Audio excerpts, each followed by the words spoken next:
స్వామివారి దగ్గర అక్షతలు వేసి నమస్కారం చేసుకోండి. తర్వాత మీరు తెచ్చినటువంటి కొబ్బరికాయ వినాలి, పూజా దంపులు వినాలి. కొబ్బరికాయ ఉంది కదా, కొబ్బరికాయ తీసుకొని మనస్ఫూర్తిగా పీచు పైకి ఉండాలి. మీరు నమస్కారం చేసుకునేటప్పుడు కొట్టేటప్పుడు మిగిలి ఉండాలి. మీ యొక్క కోరికను స్వామివారికి విన్నవించుకొని మనస్ఫూర్తిగా కొట్టేసి స్వామివారికి అటొకటి ఇటొకటి పెట్టేసేయండి. కొబ్బరికాయలు కొట్టేసేయండి అందరూ.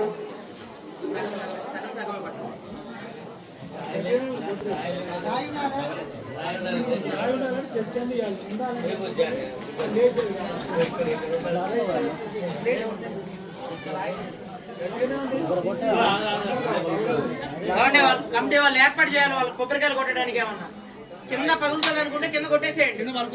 కింద పగులుతుంది అంటే కొట్టేసేయండి. వాళ్ళ గ్లాసులు ఏర్పాటు చేయండి. కింద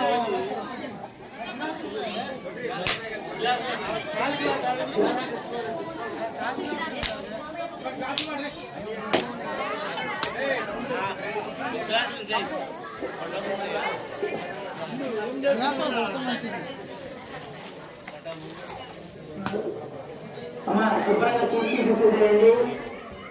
అటొకటి ఇటొకటి స్వామివారికి ఆ రెండు చెప్పులను చేసేయండి. మీరు చేసుకున్నటువంటి దగ్గర